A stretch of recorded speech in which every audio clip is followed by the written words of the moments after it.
All right. Well, good evening, everybody. Welcome to the spring webinar series. This is Teaching Social Studies to Young Children at Home, Support for Teachers and Parents. My name is Dave Johnson. I am the chair of the webinar committee. I am also the incoming president-elect of the Michigan Council for Social Studies. And we are excited to have you here at our inaugural webinar series. The Michigan Council for Social Studies is excited to offer this first round free for members and non-members alike. We are a content organization that serves hundreds of teachers across the state at the elementary, middle, and high school levels. And we have strong partnerships with universities, IS, and the other social studies related professional organizations around the state. We encourage you to visit our website, www.mcssmi.org, and click on the Join Us button. Your $40 a year membership gets you a discounted rate to our annual statewide conference, and next school year, access to more webinars like these, as well as other amazing resources like our twice a year Journal Plus, partner offerings, and additional sketch-based training opportunities. Huge thank you to our partners in this endeavor. We would like to thank all of our partners for helping us get this webinar series going. The Genocide Education Project, who just finished a presentation on the Armenian Genocide, as well as the Michigan Geographic Alliance. Both of these represent content-based organizations at the state and national levels that have worked with our organization on a variety of different projects and paths for several years. The Northern Michigan Learning Consortium is a collection of 10 ISDs in Northern Michigan, and the Ottawa Area Intermediate School District is an ISD that services a large geographic region of Western Michigan. All of these partners have provided us with the learning opportunities we'll be exploring this spring.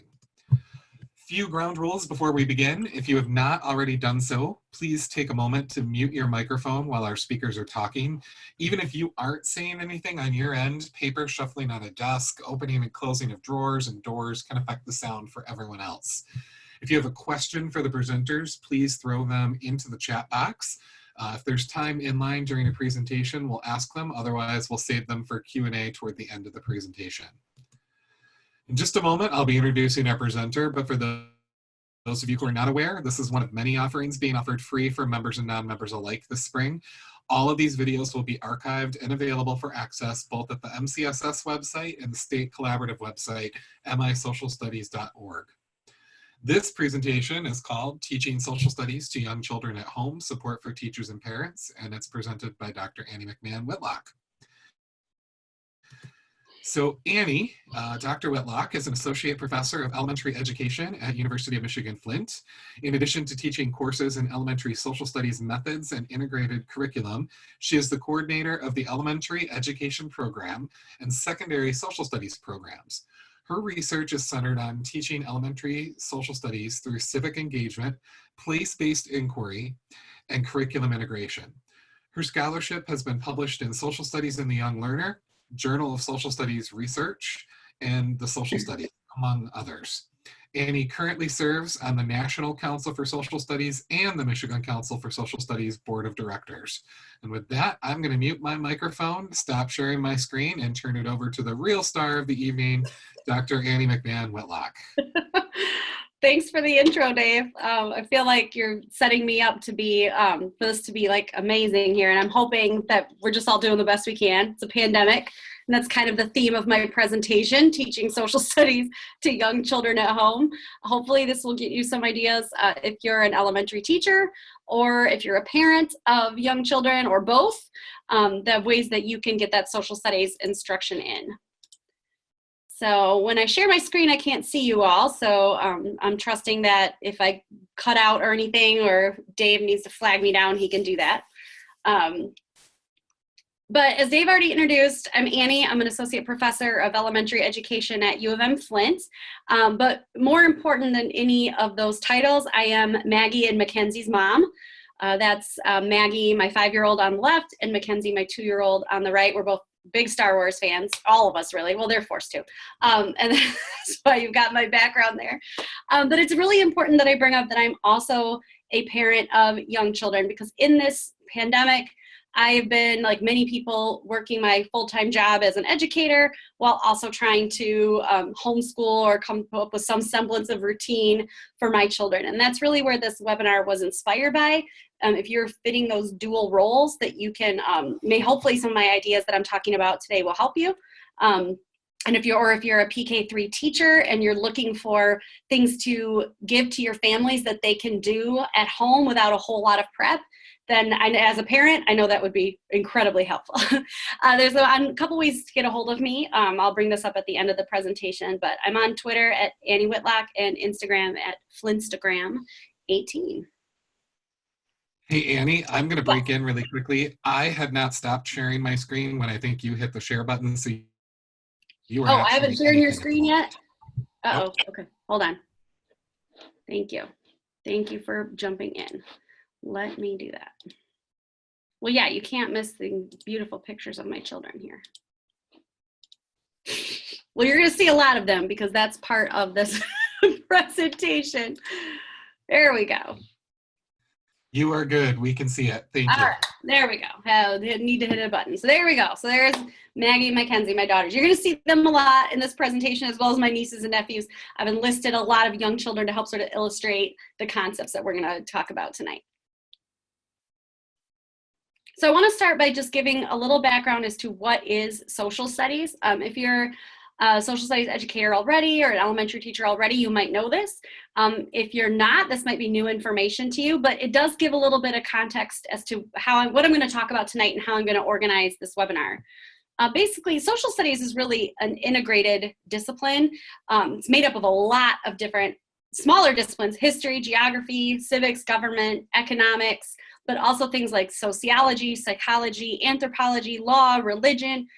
In the elementary grades, and I'm talking preschool through 5th grade, we typically focus on the core 4 disciplines with children, which is history, geography, civics or government, and economics. In Michigan in particular, PK through 3rd grade, well really PK through 8th grade, is what we call an expanding horizons model. So they teach the standards teach these 4 core disciplines by starting with, in preschool and kindergarten, focusing on the self or the family, then branching out in 1st grade to the school community, 2nd grade, your local community, like your town or your city, and 3rd grade in Michigan. As you get up into the upper grades, it even goes into 4th and 5th grade US history, 6th and 7th grade world history and world geography. So it kind of starts in that local center and moves outward. It's going to be sort of important to know how I'm going to organize this tonight. Since this is focused on young children ages 4 through 8, we're really going to focus on strategies that can be used with preschool to 3rd grade age students. So we're going to focus a lot on this self, family, school, and even a little bit into the local community. But as you know, if you have older students, you can apply some of these same strategies, just broadening out the expanding horizon.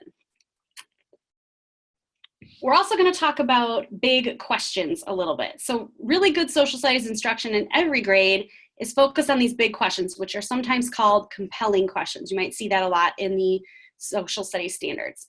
These questions are broad and interesting enough. That's really important. Interesting enough that children will want to explore the answer to them. I should have put answer in quotes because really these questions don't have one definitive answer. They're really just big kind of life questions that children might want to explore using those different disciplines of social studies. A good example, I got 3 examples on here for you of what is considered like a big question or a compelling question. If you take that first one, where does our food come from? If your child wanted to investigate, where does your food come from? Well, they could learn about geography. They learn about what kinds of foods are grown in our state of Michigan, which ones are grown in other places of the country. How does that food get here? So like, could we get oranges from Florida? Well, how do those oranges come to us? You can also learn about economics. So how do I buy my food? I go to the grocery store, I exchange some money for some food. You could talk about prices and supply and demand, about where does our food come from. You could talk even historically, like how did our food get to be where it is today?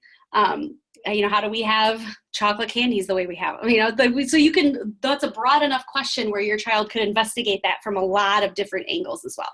And I would also include in math, literacy, science. So the social studies is not just integrated from within social studies, but across many different disciplines. Tonight, though, we're going to focus on questions, and we're also going to focus on social studies concepts. So concepts are the foundational knowledge that students need to be able to engage in the different social studies disciplines. And you're going to see, I like to distinguish this between concepts and content details.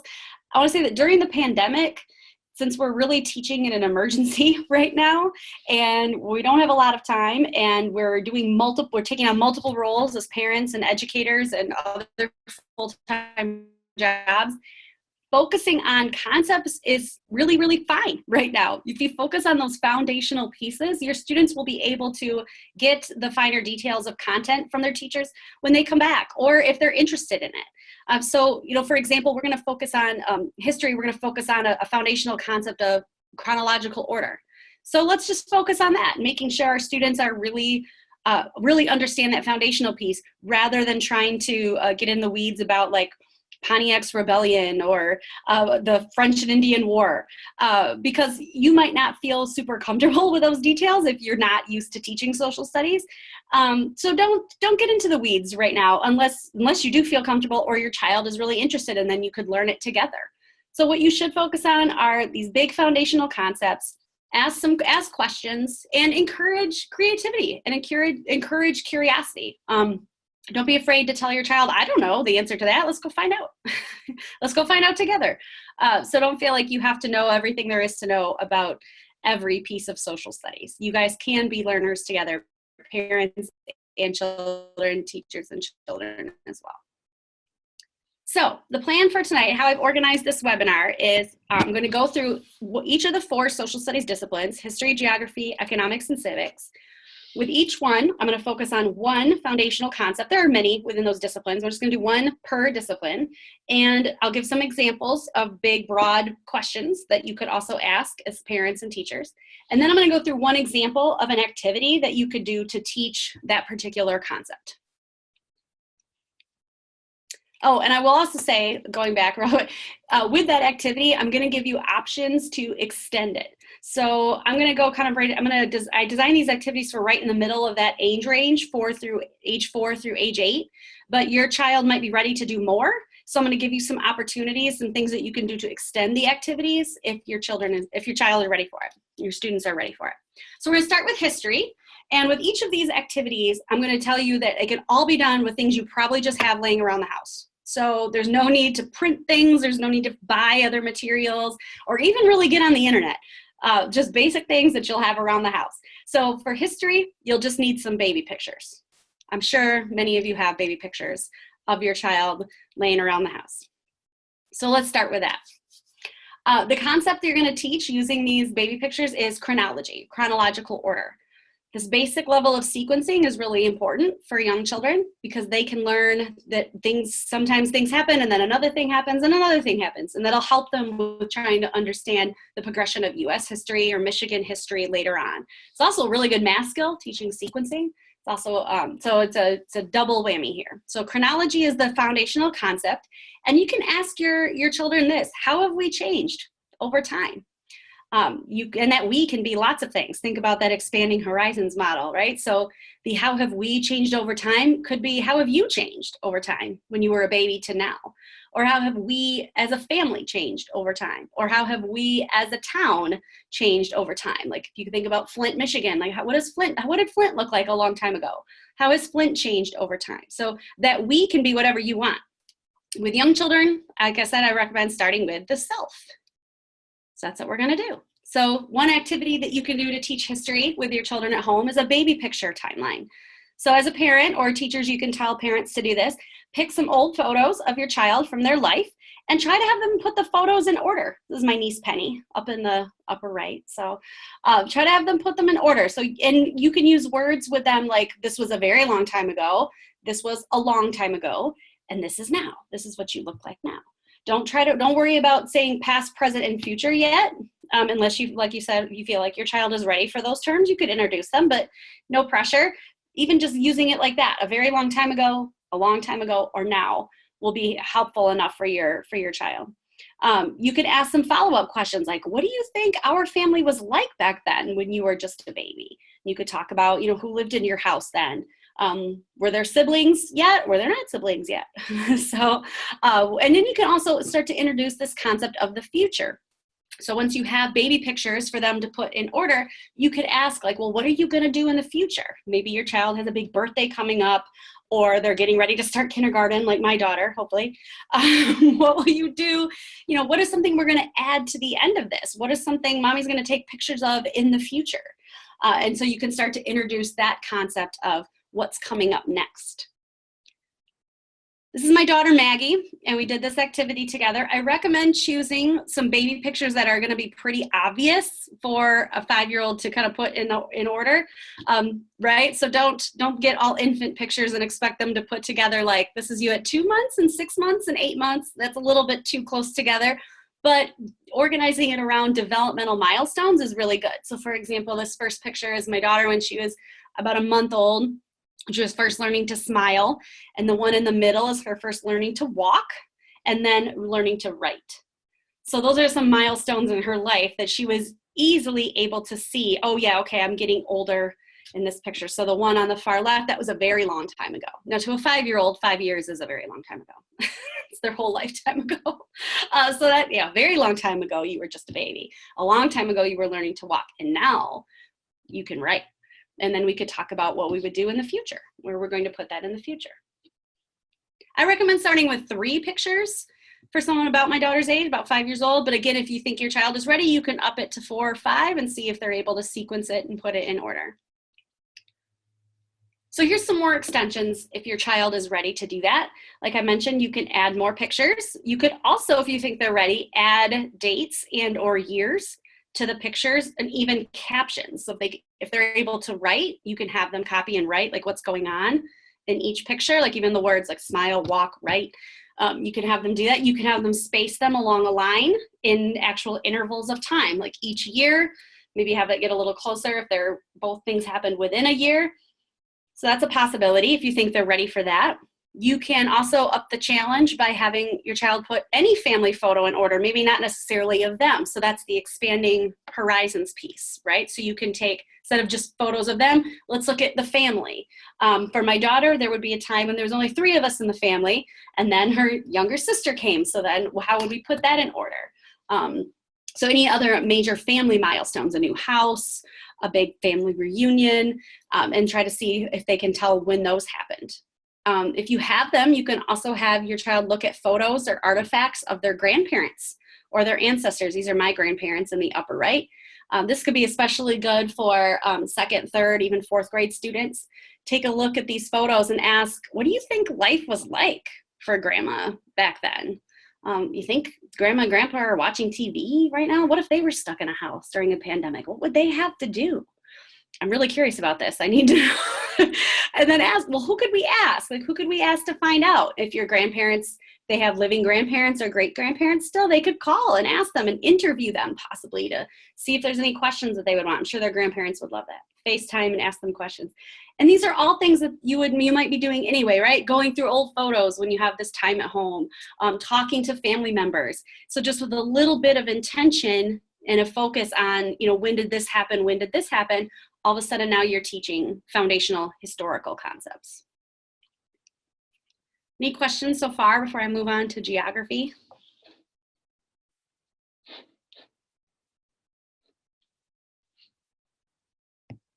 All right, so I'm assuming Dave will let me know. I'm assuming he'll chime in and let me know. So I'm gonna keep moving on to talk about geography now. So to teach geography with your children, you just need some blocks. Any blocks will do, actually. And hopefully you have some sort of blocks laying around your house, maybe, maybe not. But blocks are a great way to teach this foundational geographic concept of representation. That maps represent places, real places. And so here's some big questions. Where are we? Where are we? How can we show people where we are? And that where can be lots of different things, right? Where are we? Like, what does this room look like? How can we show people where we are in this room? How can we show people where we are in our neighborhood, in our town? So depending on the age of your child and how ready you feel like they are, you can expand out the model. So for this activity, we're going to make some block maps, and really they're models. So to teach about map making and map interpreting and map reading with students, you really need to have the children work with models first. The 3D representation comes first before children are even able to kind of understand the concept of a two-dimensional representation of a place. Map making is very developmental, and models come before map making. So get out some blocks and have your children build a model representation of a room in your house using wooden blocks.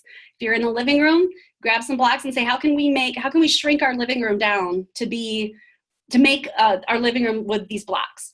Unit blocks work well. That's the name of these like wooden blocks with triangles and arches and things. If you have a set of those laying around, but really any blocks work. Legos work just fine too. But either way, as long as you're taking this concept of let's look at our living room, let's look at your bedroom, and let's shrink it down and try to make a three-dimensional model of it. So this is an activity, again, that you'll probably have to sit with your child to do, because you'll want to kind of guide them a little bit to make sure that they're representing all of the elements of the room. So if the room is square or rectangle shape, make sure they're making, the outline of a rectangle with their blocks. Ask them, where would the windows and the doors be? Maybe use some other blocks to represent windows and doors. Other important objects, like where would our couch be in this model? Where would our TV be? Where would your bed be in this model? Can we put a block to represent your bed? What shape is that? Sort of sitting there and guiding them through this intentional piece. So when you're done, maybe you have kind of a larger space that's made up of blocks that is an actual model of your living room or their bedroom or something, or another room in your house. This is my daughter who's 2 and attempting to do this. So this is she's doing okay with it, right? That's fine. The 2-year-olds, if they have younger siblings, they're able to kind of work along and play along with this too. Believe it or not, I think she's gonna be ready for kindergarten at the same time as her sister. They're picking up a whole lot of things as they work with their older siblings. So we got out these blocks and we're making some models of our living room. And so she was attempting to follow along. I think it's great, get the whole family involved. So really, students at this age 4 to 8, you can have them put their block model to paper. That's a way to challenge them and engage them a little bit, but don't be worried if it doesn't look like a map. Because I mentioned before, map making is very developmental, and students of that age, their maps look more like pictures right now. So if you asked your kindergartner to draw a map of their house, it would probably look like that picture in the right. Even though I'm pretty sure none of you probably live in a small square blue house with an orange roof, but that's how students would draw it. That's how kids age 5 or 6 would draw it. And to them, that is representing their house. And that's actually okay at that stage of map making development. That's perfectly fine. Don't be worried if your child isn't using like aerial perspective or bird's eye view in maps. That's beyond what young children can do at this point. They'll get there. And when that really doesn't come till age 10 or 11, where they're fully able to understand it. That doesn't mean you can't introduce it. You could introduce, if you feel like your child is ready, you could introduce the concept by having them stand on a chair and look down at their block model, and they can sort of use like, imagine you're a bird, imagine you're flying above our model. What would you see? You can take like a stuffed animal bird if you have one, to like look around and then see if they can draw it. But if they can't, that's okay. Some of this is just introducing them to some of these foundational concepts and having them practice. If you think they're ready, you can have them map bigger spaces, like the whole house or their neighborhood, and you could use blocks or paper. Remember, if you feel like you might want to try it, but you're not sure if they would know how to do it, then go with the blocks first. You never know, depending on how much time your child has spent outside or spent exploring the neighborhood, they might be able to make a block model of your subdivision or the neighborhood, the block you live on. So if you're not quite sure, go with the blocks first and then see if they can do it on paper from there. That's always a good progression to start.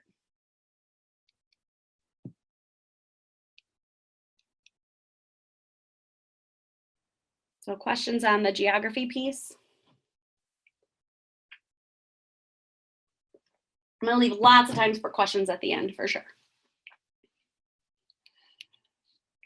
All right, to teach civics, you really don't need anything at all, maybe paper, because this is just about asking questions and talking to your children. And this is where you can bring in some current events, possibly talking about the pandemic with them, talking about taking action.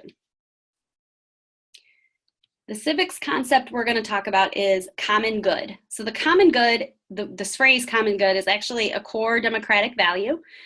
Core democratic values are the best way to explain those. So in Michigan, we teach core democratic values as kind of like the founding principles for our country, like what they're based on.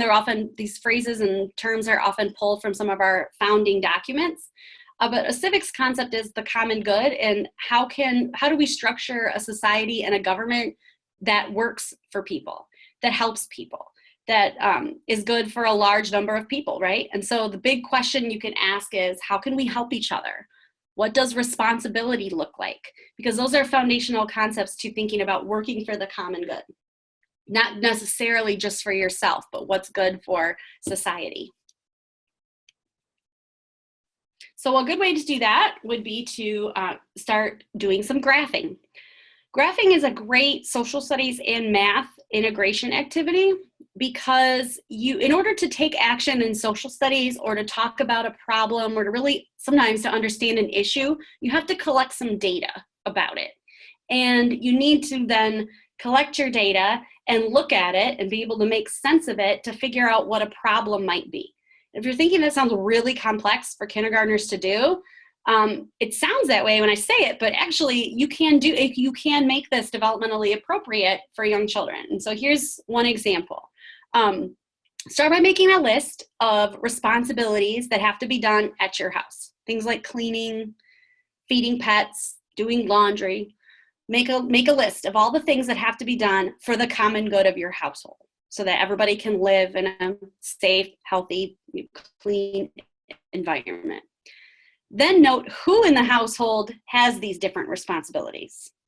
You might find that mom is next to many of them, maybe dad. You might find, depending, that your young child's name is not next to many of them at all. So make a list of all the responsibilities and who does them. And you could even graph the results, right? So you can teach your children how to make tally marks. That's a math concept that kindergartners or first graders are able to learn. Like you could put names of your family on the side of a graph and tally how many responsibilities they have. Or you can put names down the side and make a pictograph where you have your whole family members on the y-axis, and then you can go across and do pictures of the different chores that they have to do or responsibilities that they have at home. So this is a great way to collect some data and then talk about it, look at it, ask some questions with your child. Who has the most to do around here? Why do you think that is? Is this fair? How could the work be more equitable? And these are words you can use with young children, because young children do understand the concept of fairness and equity for sure. Like, this isn't fair.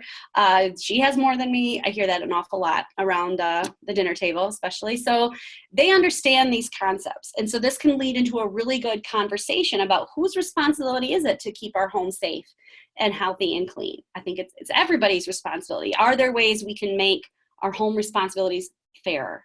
And that's starting to build that foundational concept where they're looking at laws and rules later on in life and wondering who they're serving, right? And who is not being served by laws and rules. The example up in the corner is a different graph we made. We've been making a couple different graphs during this pandemic, trying to also teach my daughter about one-to-one correspondence. But I just wanted to show you an example that we were graphing different colors, people's favorite colors, and what color is everybody's favorite. I think blue won in that particular graph. But it's really, that's an example of what I'm talking about, right? Something on the side, and then we just put tally marks and people's initials. Actually, this one was initials on the color graph. I did this activity. Actually, I did do the home responsibilities one with my kids. And I can't guarantee, so we had a great conversation about who had responsibilities, and we agreed that my oldest, my 5-year-old Maggie, would be the one to feed the cat. So I cannot promise you, just a little levity in this conversation, I cannot promise you that once you have the discussion, they will actually follow through on the responsibilities. I really wish I could guarantee that for you all. But but this is what happened when my 5-year-old feeds the cat every single day. So we're working on it, guys. We're working on it. But hey, she's realizing that we all have responsibilities at home. We all have to chip in and work for the common good. Except I clean that up later. That's okay. If your child is ready, you can push this conversation a little bit. So you can talk about the expanding horizon model to now think bigger than just your house. So if you're talking about what are responsibilities we have to keep others safe and healthy at home, broaden it out to say what are ways we can keep others safe and healthy in our community. Speed limits is one way. Bike safety, right? Everybody wearing their helmets and riding on, on the road and at the walking path, or and then this is a great way to bring up things that they're going to see out in the real world when it comes to public health. So talking about, well, we all wear masks now to keep others healthy when we go out. That's a responsibility that we have to keep everybody safe in our community and to not spread germs. If you have young children, they're like mine, they're probably wondering why everyone is wearing masks and it's not Halloween. So this is a good way to talk about that and introduce the common good. Same with this concept of social distancing. Well, why can't I go play with my neighbor? Well, this is a way that we're keeping others safe in our community right now by keeping our distance and staying at home. So this is a good segue. If you feel like your child is ready to discuss that, this is a good segue into doing it. Start at home and then broaden out and talk about the community. If you're feeling like we need to be taking some action, I want my child to be doing a little bit more in the community, great. Students as young as toddlers are able to take action. You just have to find the most appropriate way for them to do that. So if your students are ready, if you feel like, or if they're a little bit older, you can have them think about, are there rules that need to be changed to make things better for the community? And that could be at home too. Honestly, like if you really want to open up an interesting conversation, you can talk to them about like a bedtime routine or school routines. Does something need to be changed to work better for us as a family community? Or you can talk to them about like your literal community, your neighborhood. Like, do we need to have slow down signs so cars don't drive as fast around our block or in our neighborhood or in our subdivision? How could we do that? Who would we talk to about that to get those signs? Do we need a stop sign in our subdivision? How do we get one? Who would we talk to? Or even just something as simple as, are there people who need help? Like, how can we work for the common good? Are there people around us in our neighborhood that don't have masks or need help with groceries or need help with lawn care? Like, how can we pitch in and help for the good of the community? So starting at home with that and helping them see that the home is a kind of a first community step will help them understand that broadens out. This notion of community can be bigger than that. And I think that will serve them well in life as well as being ready for social studies when they come back to school. Always looking out for the common good.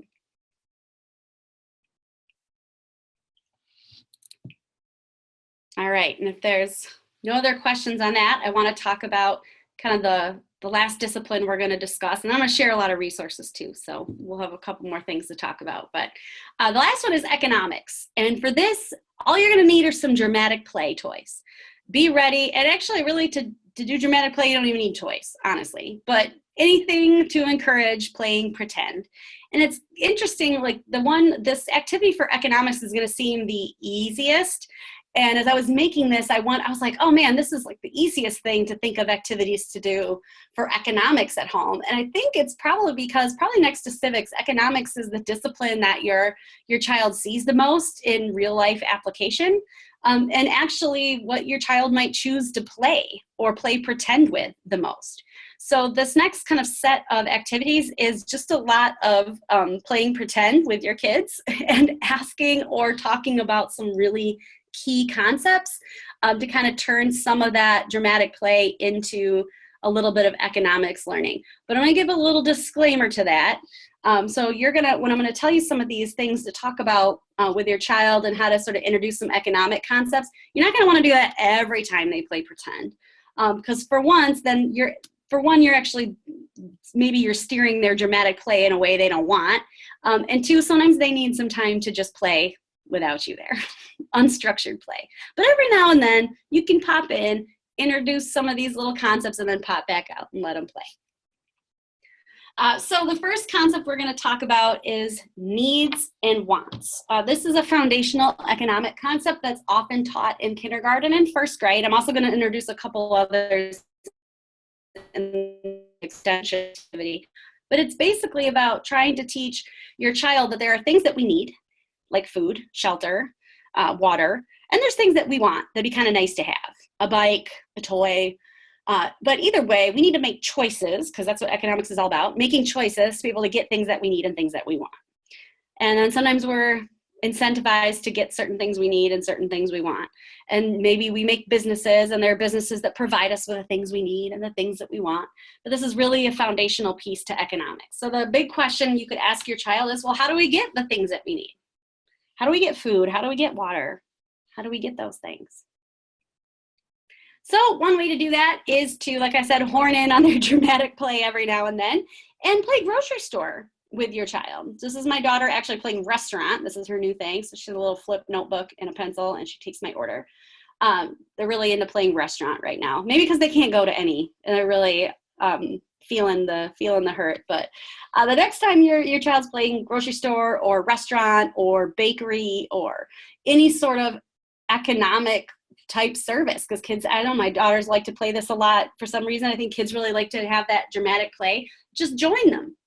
And when you're there, introduce some sort of basic economic concepts. I'm going to give you some examples of things that you could ask or say to your kids while you're playing to sort of introduce these concepts in a natural way. So for example, introducing the concept of a need. You could say to your child as they're playing grocery store, I'm going to buy something I need at your store. Can you help me? Like, what's something we really need for our house? And if they might say something like, oh, we really need chocolate, or we really need a bike, you could say, well, but do we really need that? Like, what are some things we really, really need? Well, we definitely need water. We definitely need milk. And you could talk about that with them. Maybe toilet paper. Maybe that's something you absolutely need. Or you could introduce this concept of wants. I'm buying a bike at your shop today. That's something I really want. I don't really need it to live, but I really kind of want a cool bike. And so just even introducing some of these concepts through that element of play can work. This is my nephew, Rex. Rex is super into playing grocery store. He was my inspiration for this. My sister sends me videos of him playing grocery store all the time. In this photo, though, he's pre-pandemic playing at the Flint Children's Museum. So if you happen to be in Genesee County in Michigan, the Flint Children's Museum, when it opens back up again, is an excellent place to go. Their dramatic play area is massive. It's like half the museum. It's a town. There's restaurants. There's a post office. It's basically an economic system all right there. And when he went to visit me, he immediately gravitated toward this massive grocery store that's there, got behind the counter and started ringing everybody up that was playing at the museum. People he didn't know, didn't matter. He was the grocery store cashier. So let's say that's, and he has his own grocery store set at his house too. This is great. So let's say that's your kid. They're really into this. You be the customer at their grocery store. Say, I'm buying some Kleenex, Rex. That's called a good. A box of Kleenex is something I need, and it's a good. You're ringing me up at the cash register. People that do that at the grocery store are providing a service for me. So that's one way you can introduce goods and services. Rex is my little econ master because he also loves to play barbershop. I wish I had a photo of this, but he likes to play barbershop at home. That's a great way. You could say, oh, this is great. This is a service I need. I need my hair cut really bad. I mean, who doesn't in the pandemic? You could say to your child, like, can you provide me that service, cutting my hair? And then play beauty shop. Just don't give them real scissors, maybe, unless you want another exciting adventure. You could say to Rex, I'm going to trade you this money that I have for that laundry detergent that I'm going to buy at your store. So that can introduce to them this concept of trading money for goods. You don't have to introduce, that concept of exchange, but just even saying that, getting them used to that, they can just be exposed to some of these terms. If your child is ready, you can start by pointing out all the different choices they make on a regular basis and talking to them about opportunity cost. So opportunity cost is what you're giving up when you make a certain choice. So if you say, okay, do you want tacos or pizza for dinner? You can tell what the Whitlock family eats during this pandemic. Would you rather have tacos or pizza? And let's say they choose pizza. Then you can talk to them about, okay, what are we then not be able to get because we're not choosing the tacos? right? We're not getting delicious queso and cheese and salsa. And so, yeah, sorry, that's what we're giving up for dinner tonight. And that's starting to get to them this idea of that's a true economic concept. You have limited resources. We only have one thing for dinner. You're choosing one thing. That's great. That gets you what you need, but you're also, the cost is you're giving up something else. So just every time they have to make a definitive choice, talk to them about what it is they're giving up. That's starting to introduce that basic concept. If they're old enough and they want to actually start a business during this time at home, encourage it. Have them start a lemonade stand or a lawn mowing service or car washing, like anything that could really tie in very nicely to your lesson on civics and what the neighborhood or what the community might need. Can you fill that need with a business that you might want to start? And if they do that, talk to them along the way about the choices they're going to have to make. Like, how are you going to decide what to sell at your business or what service to provide, right? Talk to them about what goods you might produce or what service they're going to provide and how do they know someone needs it. When students are about 7 or 8, they can really start understanding the basics of some of these concepts. And who knows, they might make a little money they can spend after the pandemic is over. So I want to spend a few more minutes before we take some questions. I'm kind of flying through this today, I guess, to talk to you about some other resources that you can use with your students, where you can sort of explore them on your own as teachers or parents and determine what is really good for your child or for your class. I took a lot of this from the Michigan Open Book Project, so I'm going to start by plugging that project right off the bat. They're interactive textbooks for K through 3 that can be done individually on a device. Well, really, they're K through 12. They go up to textbooks up to high school, but the kindergarten, first, and second grade books I actually edited with Carol Egbo, and they're written by teachers, kindergarten, first, and second grade teachers all over the state of Michigan. So these activities are vetted by teachers that have actually done them, and the books are cool because you could, if your child is able to, you can download the books, put them on an iPad or a Chromebook, and they can work through it on their own if they can read on their own. But even then, there's a lot of the pieces that will read it out loud to them. There's interactive games that they can play to sort, needs and wants, or kind of go through some discussion pieces. You can go through it with them. There's questions to talk with your child about it, and they're free. That's the best part. They're absolutely free. So textbooks.wmisd.org. They're based on Michigan standards, so if you're not in Michigan, you might have to supplement with something else, but really parents can use them for just about any purpose, I think. 2 web-based resources that some older students might be able to work with is, one of them is iCivics. There's different games and iCivics having to do with government. So if any 90s kids on the call remember Sims, there's a lot of games similar to that where you kind of make simulated towns and government decisions. I'd say that there's a lot of games on there that are pretty good for 2nd, 3rd, and up kids. And Lemonade Stand is a math-based game. Actually, it's advertised as a math game, but it's all economics. And it's literally, they have to kind of make economic decisions about this virtual lemonade stand that they're starting. So it asks a lot of really good econ questions, but I think it's really meant to have students practice math facts. So if you want to kill 2 birds with 1 stone, kids need to practice like adding decimals, and you want them to learn a little bit about econ, that's a good one to go to. You go to Lemonade Stand. So you can just Google iCivics or Google Lemonade Stand, a math game, and just like the first thing that pops right up. iCivics in particular has been around for a long time and developed by, or partially by, Sandra Day O'Connor, a former Supreme Court Justice. So those I highly recommend. So you might also just be watching a lot of TV during this pandemic, and you know what? That's fine. Like, it's an emergency, and there's a lot of screen time that might be happening with your kids. So here's a way to feel less guilty about that. I've got a lot of opportunities for your kids to be watching TV or watching screens that's actually educational and fits in with social studies. So I did some scouting here. Some of these are from personal experience. Others are collected from other people I know. We watch a lot of Daniel Tiger's Neighborhood in our house. So there's an episode in the first season of that called The Neighborhood Votes. It's actually a really good, I've actually used it with my college students. I've showed that to them with my college students about, it explains this concept of voting. for age 2 to 5. It's really great. It talks about how you might not get what you want when you vote, but that's a good way to solve problems and to make decisions. Sesame Street has been around forever. In fact, if you go to season 50, yes, season 50, episode 1, Big Bird Across America, he talks about visiting a pen pal, I think, in California. And he talks about the difference between where he is and where his pen pal is. So it's a really great episode to talk about geography, not just location, but like cultural geography. I'm also into this show. My kids have discovered Molly of Denali. It's a new show about an indigenous girl from Alaska.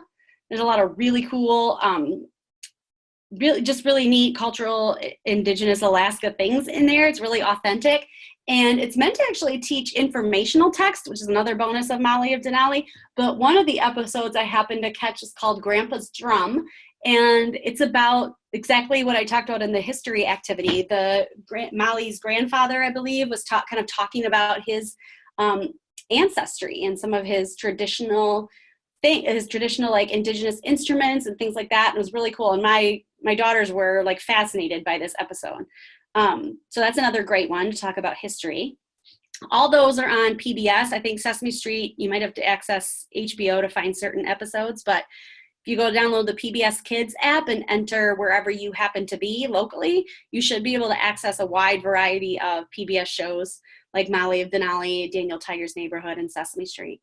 Look at me, I sound like a PBS advertisement. You can tell how much we watch PBS in this house. For a little bit older kids, so those first 3 are definitely meant for, I would say maybe, like age 2 to 6.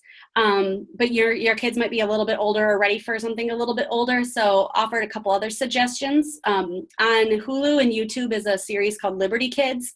I think a lot of 4th and 5th grade teachers use this a lot. It's like just a U.S. history-based cartoon that might be good to watch. And then there's several different YouTube channels that you could go to that teach about geography and history. So you can just search for National Geographic YouTube channel, Smithsonian YouTube channel, BBC Hands-On History, and there are a lot of different things, different videos that kids can watch. So don't feel guilty about giving your kids an iPad or sitting them in front of the TV. Say, Mommy's got some stuff to do. I have a lot of work to do. But here you go, some social studies, educational things that they can be watching or reading. And you can tailor this based on their interests, right? If they're definitely more of into geography or into like science and animals, the National Geographic might be a good choice and things like that.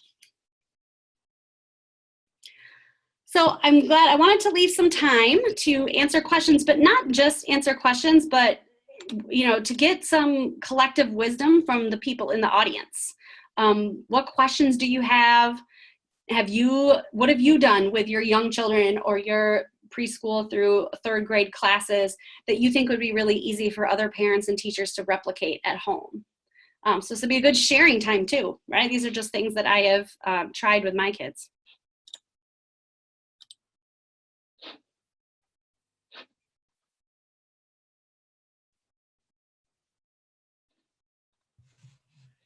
Annie, one question that came in, 2 questions that came in through the chat. Are you going to be sharing the presentation overall with us or just the video recap? Oh, I can do both. I can share anything. I can share the presentation for sure. We'll I don't know how, but we can do that. Well, I'll probably be sending a follow-up email in a few days when the video's up on the website, so we can say, the presentation is here. And then I'll make it public so you don't have to ask me for access. Perfect. Do it. Yeah. And then another question that came in through the chat, and this might be for you or me, depending on, but with regard to Michigan Open Book Project, is there both a textbook and an interactive workbook for all elementary grades? Well, so the textbook itself, there's no interactive workbook like separate with it. The textbook itself is interactive, so all the games and different video links are embedded directly in the textbook. So the textbooks have text and picture, but they also have pictures and embedded links and stories read aloud and different games that they could play all in there. So you don't need an extra workbook necessarily with it. It is the workbook, is sort of how we had tried to design it from the beginning. So Yep. There's also a PDF version of that. Like if for whatever reason, if you don't have if you don't need the interactive capabilities, or you don't have Chromebook or iPad, or you're trying to do it in a different way. I've downloaded the PDF a couple times just for really easy access. But it's definitely cooler if you can put it on a device where you can have the interactive elements. Another question that came in the chat: what examples of gaming apps may be useful for exploring social studies concepts? Ooh. Wow. So this would be great to get the collective wisdom, because the only thing I can think of off the top of my head is actually right now, well, my other nephew used to play Minecraft a lot, and they build worlds in Minecraft. And so you can use that as another opportunity to talk about the common good and the collective like governing structure. But anybody else have any other ones, like if they've used gaming apps? Again, my kids are a little too young to sort of understand how games on the iPad work. So I don't have as much experience with that. I would, this is Adam Lincoln. I would second Minecraft, to be honest, as there are a ton of things. And I wish I would say like this was purposeful, but my son has taken off with it and made a model of the Titanic. And he's 5. You know, it's his own version, but you can tell like he was thinking through those processes and where things were located relative to each other and whatnot. And it's really just giving him that playground to play in, and then making him like explain that to me, what those different things are. And then he's using a lot of, you know, like relative terms, like, you know, this is located next to this, which is, you know, above and below, and those types of things. But there is another, and it's one of those things that maybe, Dave, I could get it to you when he sent it out, but there's a geography, like cultural geography app that we've been using with the iPad that uses little QR codes, and then it'll give you a little like cultural lesson, but then you have to find different things on the map and whatnot. It's like I think it's like a $10 app, so it's a little bit more expensive than most, but my son has absolutely loved that, and he, you know, to the point where I don't want to say, hey, don't use that, but man, he wants to use it all the time, which is a good thing. See, you can be intentional about the screen time. And if you're a teacher, like giving these opportunities to parents, like they're going to be like, thank you, please. Like, oh, you're going to tell my child to do Minecraft a little bit more purposely. Like, I'm in. Like, let's do it. Let's do it. Find a way for it to connect to what you want them to learn. Again, this is emergency social studies here. Like we're looking for ways that we can keep our kids learning at home, and not have them lose too much learning, but also make this easy on everybody too. Another open book question came in. Does the Michigan Open Book Project provide lesson plans for teachers to use with content and other textbooks or resources? Well, so lesson plans is an interesting way. So I guess a short answer to does it provide lesson plans is no. However, the way that the books are organized, they're organized around these big questions or these compelling questions. And they're also broken up into, oh, Dave is going to share this with you. Fabulous. They're also broken up into like smaller, more specific supporting questions. So that can be used as a way to sequence learning, right? So each chapter is put there on purpose for a specific sequence. And you could go through, I do know some teachers that teach social studies only with open book, and kind of each lesson is the next section of the book. So that's certainly possible. You can technically use some interactive games as assessments for sure within each chapter. And each chapter does start with some specific objectives. So sort of is maybe a better answer as to how you might want to think about whether or not lesson plans are provided. The book can be sort of like an all-inclusive resource, but you might need to supplement it with other things if you're a teacher as well. So Dave's doing some of the interactives for you on the screen so you can see some examples.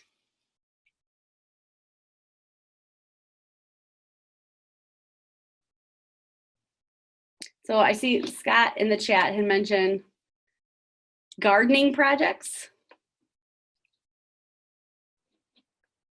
Yeah, so there's a lot of information out there about how you can do some interdisciplinary gardening projects. So it brings in social studies, science, math, language arts, depends on how the kids are, grades K through 8. They can learn about the kinds of products that are grown or agricultural products grown in your region or your city, the impact it has on the economy.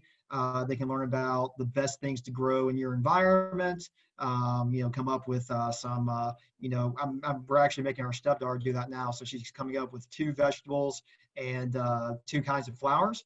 And then they have to draw out their own garden, do the measurements, that kind of thing.